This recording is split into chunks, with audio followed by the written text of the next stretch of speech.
So would I ever trade my Australian passport for a Canadian passport? Most people are going to be surprised by my answer to that question today. And that all has to do with what we are seeing right now with Canada's next election. Right now, Pierre from the Conservative Party is actually favorite to overthrow Justin Trudeau. And this article says, Pierre's Conservatives would win today if there was an election. Now, people are going to be surprised because most people would think that I would tell my Canadian friends to ditch their Canadian passport and actually buy the passport that I have with you guys right now. As you can see, Pam has an El Salvador passport, and you guys can buy one of those for $1 million today. And a lot of Bitcoiners are paying that $1 million to renounce their Canadian citizenship, their Australian citizenship, or their European citizenship. So today I'm going to actually explain what I would do if I were Canadian. I'm going to be explaining exactly what I am doing because I have an Australian citizenship, and most of you might know I have a plan to renounce this citizenship. So let's jump straight into this, and let's talk about the big change that is happening in Canada.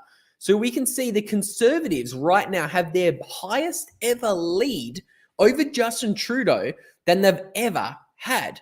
Now, I think this chart here is a fascinating chart. I'm going to try to make it as big as I can because it's showing you what's happened since Canada's most recent election.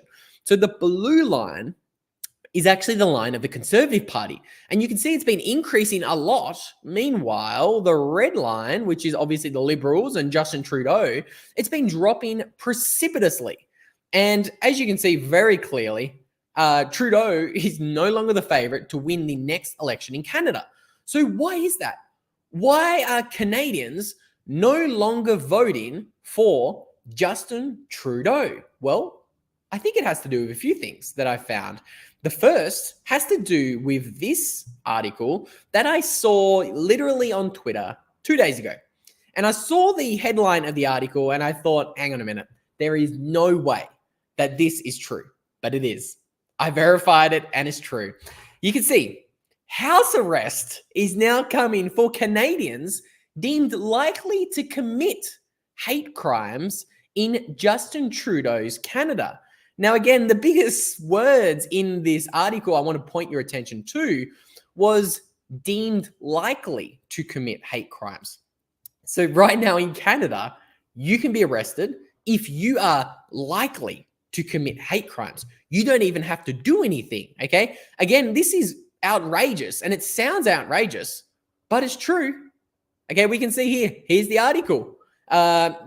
Justin Trudeau's government has proposed a new draconian law that risks weaponizing the concept of hate speech, enabling judges to put those suspected of harboring hateful thoughts under house arrest and establishing a free-to-use compensation complaint scheme that will incentivize woke skulls to target bankruptcy for any Canadians who dissent from progressive orthodoxy. I don't even know how to pronounce that word, but you guys get the gist of what's going on right now in Canada. It is absolutely ridiculous. And it reminds me of something that is seen in the movie Minority Report. Now, not sure if you guys have seen the movie Minority Report or not. Pam actually hasn't. So we are going to be watching this tonight. Have you seen Minority Report, Pam? Tell the listeners. No. You haven't seen it? All right. So we're going to watch it tonight. And no, Bill, I'm not joking. Hate crime is coming in Canada. And we haven't even started talking about the fact that podcasters in Canada are going to require a government license. We're going to be talking about that and the new tax rules happening in Canada right now.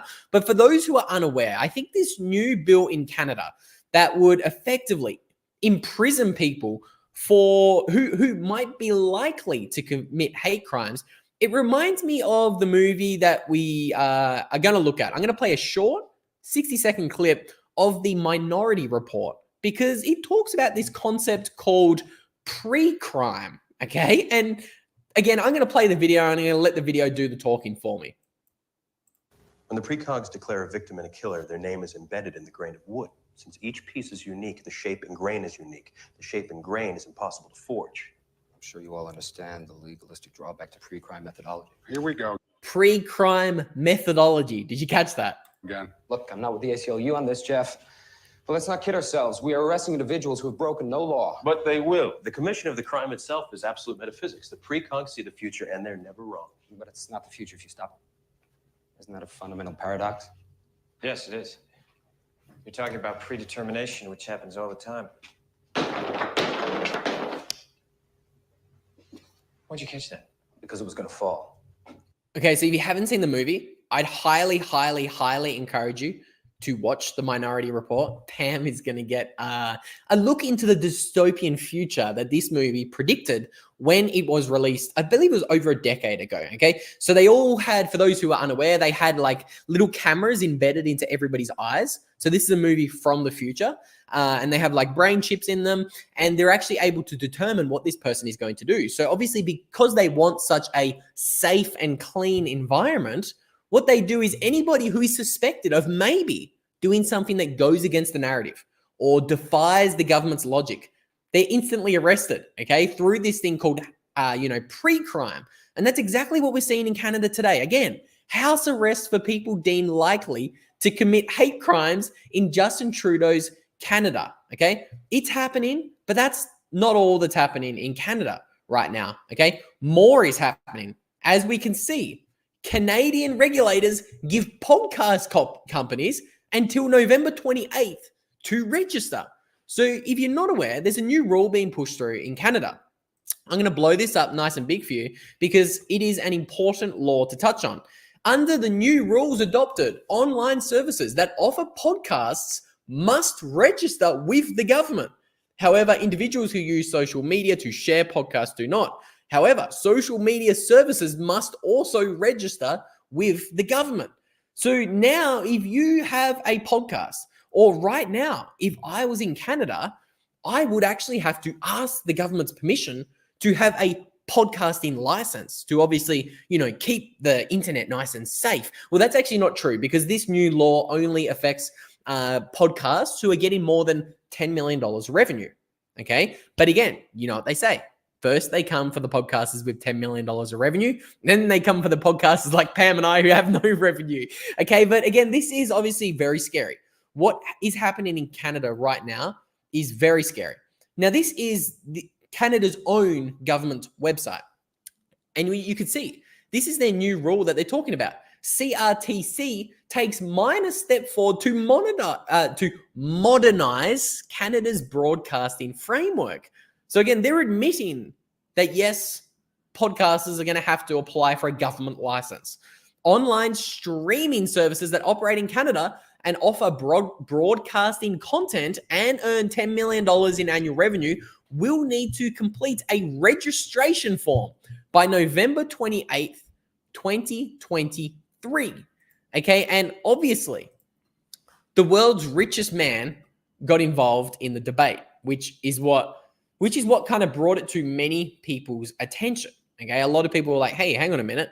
Elon Musk is talking about it, which is really interesting. And I want to actually show you guys a quote. I just came to the top of my mind now. So I'm going to bring it up. I think it's a very important quote to talk about, especially in, today's light. Actually, I don't think I'm going to be able to read that quote. God, I hate. Okay, I can read this quote. I'm going to bring you up a quote. Sorry to leave you guys with a little bit of suspense there. But you guys, I hope, can see this. First, they came for the socialists, but I did not speak out because I was not a socialist. Then they came for the trade unionists, and I did not speak out because I was not a trade unicist. Then they came for the Jews, and I did not speak out because I was not a Jew. Then they came for me, and there was no one left to speak for me. Okay, so again, I think this quote is a very powerful quote. And I think it is time that we do really need to start highlighting the pure madness of what governments are doing all around the world today. Okay. In America, like we talked about on our other YouTube channel, you're not allowed to use a wallet that gives you privacy in Bitcoin anymore. In Canada, you now have to ask your government's permission for a podcasting license. But a lot of people are ignoring this news because they're saying, oh, but don't worry about it. This law only applies to podcasters with $10 million of revenue. But I think there's a lot of small-time podcasters sitting in that boiling pot of water in Canada who are going to get a very rude shock in the next few years. Because as we're about to see, I think we're seeing a trend of behavior in Canada just continue to get worse and worse. And I think there's a lot of people still in Canada not, pulling the trigger on what they should be doing. And that is, I'm going to explain what I would do in a moment, but I want to first check out the live chat because it's buzzing. Chico in the van, who I believe, I don't want to dox him. I'm just not going to dox anyone. I see more Canadians out here in the forest and deserts of America. And it's funny, I've actually seen more Canadians in El Salvador than I have seen Americans, which is absolutely stunning when you think about it, okay? Again, I hoped I had this prepared for you guys, but I want to show you a video from a local Bitcoin meetup that Pam and I went to in San Salvador, in El Salvador, where there were actually more Canadians at the meetup than there were Americans. There were more Canadians than there was El Salvadorians. While I try to find that exact tweet, maybe we get Pam on camera. And I want to ask her, Pam, how many Canadians have you seen in your country before 2021 when Bitcoin was made legal tender in El Salvador? Well, to be honest, gringos around El Salvador, it was very weird to see. Doesn't matter Canadians, doesn't matter from America. It was so difficult to see someone. But right now we met around 15 in around some couple of meetups. So that's a big amount to me. I never met one before, and now I've met 15. 15 Canadians is how many Pam's met in the last couple of years. 15. Okay, that's massive. I think it's really, really big. And like she said, it's very strange to see gringos before 2021. But I think 2020 was that inflection point that changed everything. Okay. And everybody who needed to escape Australia, Canada, Europe, they've moved to countries like Mexico or El Salvador. And they're like, hey, get me out of here. And a funny story, I have been to Canada. So this will get into my story about Canada. I have been to Canada for about 2 hours. It was a funny story. When I left Australia, obviously, because of my medical status, I'll be very careful with what I say here, I wasn't allowed in most countries around the world. I was only allowed to go to Mexico. So the first time I left Australia, it was a direct flight from Australia to Mexico. But to get to Mexico, I had to transit through another country. Okay, so most of the flights go through Canada or America. And funny enough, with my medical status, I wasn't allowed to even transit through the country of America at the time. I wasn't even allowed to stay in an airport and then fly to Mexico. But funny enough, I was able to do that through Vancouver, Canada. So I have been to Canada. I've been there for exactly 2 hours in an airport. So not exactly the cultural experience that you should get from a country. But I think it's just funny that, things in Canada are so backwards. Why was I allowed in Canada in 2022 with my medical status when I wasn't allowed in America? Why is Canada right now requiring people to get a license from the government if they have a podcast? So here's the tweet I want to show you. Canada increases capital gains tax to 66% for companies and individuals making more than 250,000 Canadian dollars a year. 66% tax. Think about that for a minute. That's absolutely ridiculous. Okay, think about it. Are you really getting your money's worth if you're paying 66% taxes? Outrageous. Absolutely outrageous. Okay, but I think there's even more interesting reasons that would influence my decision of living in Canada. Okay, first I want to break down what Elon Musk said about this new, law that would crush free speech. You can see here, Glenn Greenwald actually retweeted this, and Elon Musk quote tweeted it and said Trudeau is trying to crush free speech in Canada. So this is the law that is kind of talking about pre-crime in Canada. Okay, for those who joined the live stream late, this is what we're talking about. House arrest is likely for people deemed likely to commit hate crimes in Canada. Again, keywords being likely to commit. You don't have to commit a crime, just if the government thinks you might, you're in jail, baby. So again, this is why I think we have people like Elon Musk saying, hang on a minute, this is absolutely ridiculous. You can see Glenn Greenwald retweeting this. Again, if you don't know him, you should. He's got 2 million followers, one of the biggest freedom fighters in the world. And I think this is just another sign that, you know, things are going mainstream. People are sick of these Western countries like Canada and Australia pushing down these really, really stupid laws down the pipeline, okay? Again, like what do we got? Bukele being elected. We have Javier Milei being elected. And he literally told everybody, I'm going to abolish the central bank and I'm going to fire 100,000 government employees who you do not need to be paying for. Your tax money is being wasted funding these 100,000 socialist government employees. And now it looks as if Canada might get a new leader. But again, let's move on. And there are more things that would influence my decision if I was in Canada, okay? We could see here. Who forgets, you know, what happened in 2022 when there was the Freedom Convoy in Canada? Does anybody remember? Well, I remember because I was shocked at this headline here. Outrage emerges as a Canadian single mum on minimum wage had her bank account frozen for donating $50 to a Freedom Convoy in Canada. Think about that for a moment. You don't even have to attend a Freedom Convoy in Canada, but if you donate $50 to that cause, your account is frozen. And I remember the outroar about this because she couldn't pay her mortgages in Canada. She had loans, she had a mortgage, and she could not pay it because her bank accounts were frozen. Okay, now again, this is incredible precedent. This is incredibly alarming when you consider the fact that, you know, Canada is supposed to be the 5th most democratic country in the world, okay? Last time I checked, protest was like a core pillar of, you know, a democracy. And I wanted to, you know, fact check that because you can kind of see that, you know, even Wikipedia kind of confirms this. Protesting is at the core of democratic consciousness. If you cannot vote in an election, or if you can't say, I'm not happy with how my government is doing things right now, do you really live in a democracy? Of course you don't.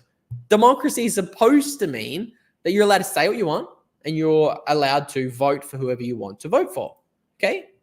Canada does not have a democracy, even though they claim to be the 5th most democratic country in the world. Have a look at New Zealand. Have a look at Australia on that list there. It's incredible. But what's even more incredible is the words that they're using in their justification for freezing people's bank accounts. Now, again, I think this is one of these videos that we should never forget. And there's some very important things in here I would like to briefly talk about. So we're not going to play the whole video, but I want to play this because this is what was happening when the freedom truckers were getting their bank accounts closed. So let's play a little snippet of this. Cabinet invoked the Emergencies Act to restore public order. Information is now being shared by law enforcement with Canada's financial institutions. Financial service providers have already taken action based on that information. The emergency measures we put in place are being used, they are having an impact, and they will have a growing impact in the days to come. Since Monday's announcement, I've spoken directly with the heads of our major banks and with the director of FinTrack. My cabinet colleagues and I are meeting regularly, very regularly, including with the commissioner of the RCMP, to discuss next steps. Our absolute priority is ending these illegal blockades and occupation. It gives me no pleasure to impose any of these measures. In fact, we do so with great sorrow. But do not doubt our determination to act, to defend our democracy, to defend our economy, and to restore peace, order, and good government. So let me repeat what I said on Monday. If your truck is being used in these protests, your corporate accounts will be frozen. The insurance on your vehicle will be suspended. The consequences are real, and they will bite. It is time for you to go home. And let me also be clear that we will have zero tolerance for the establishment of new blockades or occupations. We now have the tools to follow the money. We can see what is happening and what is being planned in real time. So it's all about the control of money. I think that's something interesting I want to point your attention to. But it's also the fact that, how many times did she mention the word democracy in that video? Have a think about it. She said it at least twice. Why is that? Is it because they know that what they're doing is not democratic at all? I think so. Now, considering we have this debate over what is and what isn't a democracy, I think it's fascinating that at the same time, we're watching this, not so democratic measure come out of, countries like, let's say, California, or let's say, Canada. We're watching, obviously, people like Bukele be attacked in El Salvador. So as you can see, look at all of these headlines calling Bukele the world's coolest dictator. So they're all calling him out. They're making fun of him. The Washington Post, The Guardian, Time Magazine, AP News, of course, everybody's favorite, CNN. Of course, they're calling out Bukele and the measures that he's implementing. But I think it kind of goes to show that, times are changing. And all of a sudden, these other nation states who we used to think of as democracies, as, peaceful countries, they're no longer peaceful countries. And as we can see pretty clearly, people are racing to get out of them. This is my favorite chart, besides from the Bitcoin price chart, as some of you watching this might know. This is the chart of digital nomads. It's grown from 2 million digital nomads in 2017 to 35 million digital nomads. And it's actually rapidly approaching 40 million digital nomads at the time of speaking. Okay, so everybody is wanting to get out of their Western country. Bill Pickford, my man, I plan on visiting El Salvador in the fall. More and more people are visiting, leaving, their Western nation states, and they're moving to countries like El Salvador, which 5 years ago, I couldn't name. I didn't know where it was, couldn't point to it on a map. I didn't know what El Salvador was. No offense, honey.